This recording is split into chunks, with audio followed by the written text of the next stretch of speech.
Hi అండి, welcome to Vijju home kitchen. ఇవాళ దద్దోజనం ప్రసాదాన్ని చిన్న చిన్న టిప్స్తో పర్ఫెక్ట్గా ఎలా తయారు చేసుకోవాలో చూపిస్తాను.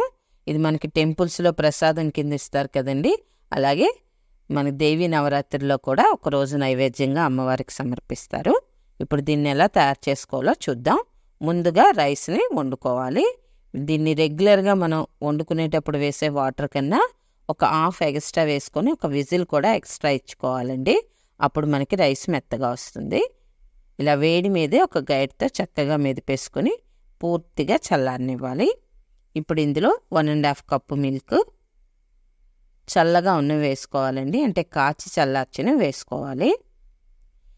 అన్నం చల్లారాక అక్కడక్కడ ఉండలుగా ఉంటాయి కదా, ఉండలు లేకుండా ఇలా గైడ్తో కలుపుతూ ఇలా ప్రెస్ చేస్తూ కలుపుకోండి. ఇలా కలుపుకున్నాక ఇప్పుడు ఇందులో పెరుగు యాడ్ చేసుకుందాం. ఏ కప్పుతో అయితే తీసుకున్నామో రైసు అదే కప్పుతో పెరుగును వేసుకోండి. కొంచెం పుల్లగా ఉంటే బాగుంటుంది. ఇప్పుడు మొత్తం అంతా ఒకసారి కలుపుకోండి. రైస్ టైట్గా ఉన్నట్లయితే ఇంకొక హాఫ్ కప్పు యాడ్ చేసుకోవచ్చు. అలాగే రుచికి సరిపడా సాల్ట్ వేసి కలుపుకోండి. నేను వేసే పెరుగు అంతా కూడా సరిపోయిందండి. చూసారా, రైస్ సాఫ్ట్గా వచ్చింది. ఇప్పుడు పోపు వేసుకుందాం. ఒక 2 టేబుల్ స్పూన్స్ నెయ్యి వేసుకోండి. నెయ్యి హీట్ అయ్యాక రెగ్యులర్గా వేసుకునే పోపు దినుసులు, ఆవాలు, మినప్పప్పు, అలాగే శనగపప్పు వేసుకోండి. దీంతోపాటు కొంచెం జీలకర్ర వేసుకోవాలి. అలాగే మిరియాలు కంపల్సరీ వేసుకోవాలండి. ఫ్రెండ్స్, ఈలోగా ఈ వీడియోకి ఒక్క లైక్ చేయండి ఫ్రెండ్స్.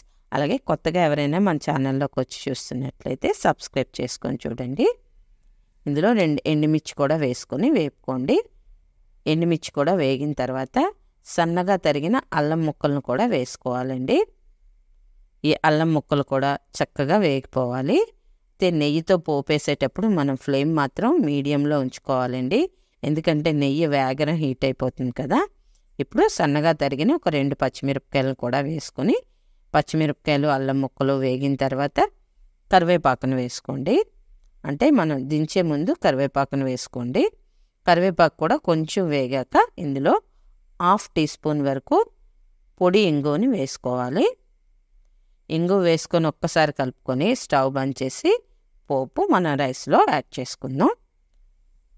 ఫ్రెండ్స్, నచ్చిందా మీకు? నచ్చినట్లయితే లైక్ చేయండి ఫ్రెండ్స్. అలాగే మీ ఫ్రెండ్స్కి, రిలేటివ్స్కి షేర్ చేయండి. 90% చూస్తున్నారు కానీ ఎవరు లైక్ చేయట్లేదు. మీరు లైక్ చేయడం వల్ల ఈ వీడియో ఇంకొంచెం మందికి ప్రమోట్ అయ్యి నాకు రీచ్ వచ్చే అవకాశం ఉంటుందండి.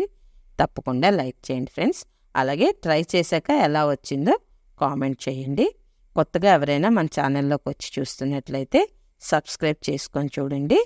సబ్స్క్రైబ్ చేసుకొని పక్కనే ఉన్న బెల్ ఐకాన్ని క్లిక్ చేస్తే నేను చేసే వంటలన్నీ కూడా మీకు రెగ్యులర్గా అప్డేట్ వస్తాయి. Thank you for watching.